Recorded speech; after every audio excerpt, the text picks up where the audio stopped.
Okay, welcome. This is another sketchbook for a personal investigation. This one is entitled, How Does Graphic Design Interact with Feminism? So sometimes you might choose to do a personal investigation that's about a particular social issue. And this student's quite interesting because she worked really hard and she got stuck quite often and her ideas move around a little bit, but she gets there in the end and did really well and got an A grade overall for it. So let's have a look through her sketchbook. So she's got a paragraph on the front just kind of setting the scene. So student, remember it's about feminism, so she starts off looking at images of women and she's got a digital illustration that she's done of herself there as a self-portrait. So we're looking at starting points. Where do we get started? She was also interested in the idea of women and places and in the city as well, and she was looking at temples. So she's just done some experimental work looking at those images, breaking it down using flat colour. And a little bit of collage here of fashion images, so she's exploring how women are portrayed in fashion magazines as well. The hardest prison to escape is your mind. So this is visual metaphors. It's a little bit of a cliche, but the good thing about it is you're still exploring ideas, and sometimes you'll get cliched ideas, and that's fine to begin with, but it's about breaking out of that afterwards.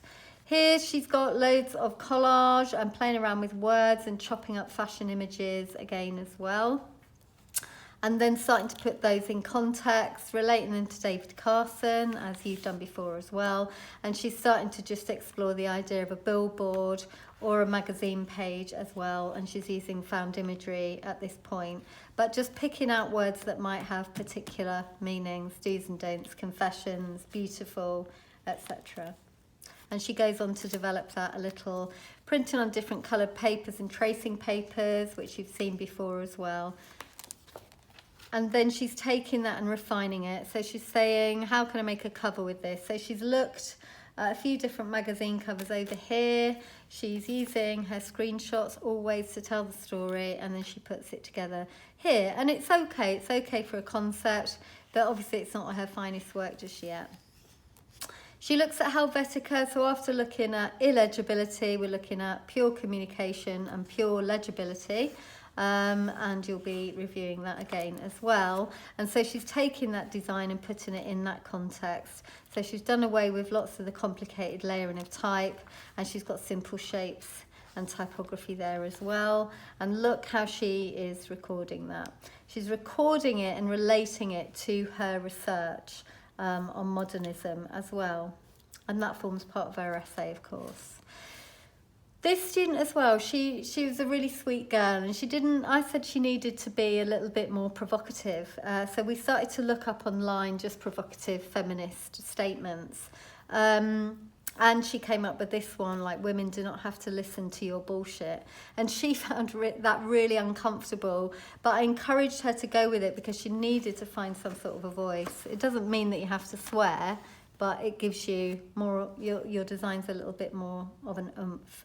So she took then inspiration from a design that she's seen, and she's gone back to her collage of fashion magazines, and of course that is the feminine symbol, and she's put that statement in there along with some other ones that are really quite provocative as well. We do not have to be graceful, we do not have to diet, we do not have to have long hair, and so on and so forth. And a critique of that. She looks at a really famous conceptual artist called Barbara Kruger, who you might recognise. So her work's always black and white, and it's always metaphorical. And she explores all sorts of ideas about us as consumers, us as women. And it's not just all about feminism, but she looks at using that kind of tabloid newspaper style to put her image across, and it's quite strong. Here she's looking at conceptual art. The reason why we look at conceptual art is to get us thinking about ideas, because graphics is really all about ideas. You've got to have an idea that you can communicate, and then she takes that through into exploring metaphor again. This is an exercise where you're given an object and you have to use it as a metaphor within your project. So she's looking at it as a silly fat cow and kind of putting that with model style images there. Her images at this point on you know, the best in terms of graphic design, but the ideas are really quite strong. So here she's taken a photo shoot and she's starting to look at the subject matter a little bit more. So she's doing herself a little bit of brainstorming out on the page here, a bit of mind mapping, thinking about where she could go with it. This is always a really good idea, and it shows the examiner that you're really thinking about what you're doing and how to move your project forward. And she starts to look at designers and make responses to those as well. Screenshots as always. Lots of recording here, lots of difficulty in kind of seeing everything that's going on in here. It's better to kind of have slices of it, and then the examiner doesn't have to look through what you're doing. But she starts looking at the idea of doing a sort of magazine, and does a little mock-up here. So she'd taken some of her images and put them together, started to slice them up together, including her drawings and her photographs and her flat colour and legible text. So she's putting all her ideas together that she's been looking at so far to come up with a concept. And she's recording it in this way down here as well. She did a lot of writing. It's not always about the amount of writing, it's about what you say. Here's a lesson that we do on Deconstruct that you'll do further down the line, where we take our designs, print them out, and we ruin them in some way to see if we can get new meanings from it. So ripping it up, soaking it, putting it back together, throwing things at it, and so on.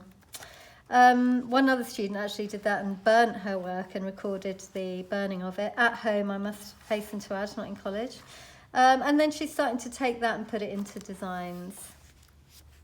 And of course using Graphic Burger to see what it looks like in context. This one works really nicely, so does this and this, but you can see elsewhere where maybe it doesn't work so well, so it's good for decision making.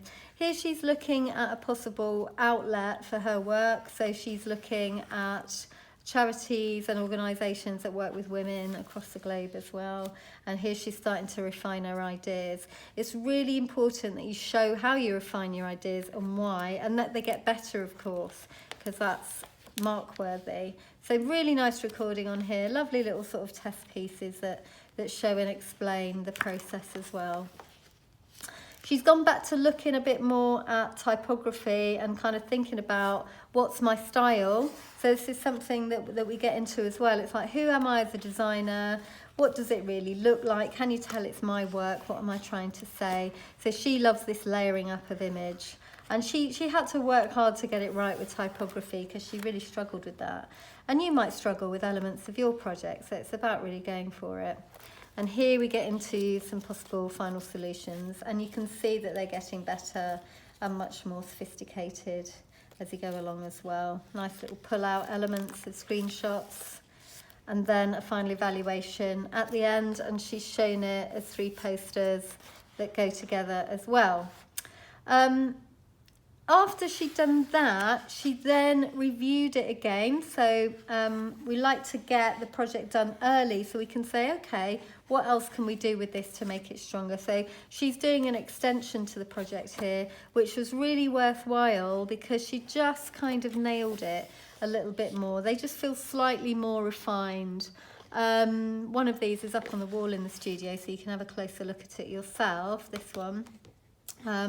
But she just gets the nail on the head. And then when you see these set of posters, you can see that they have improved. Let's just go back a stage from these ones. So this one feels a little bit, it's confident, it's well put together, but it's probably not the sort of thing that you'd be hitting those really high marks for, whereas this has really gone up a gear.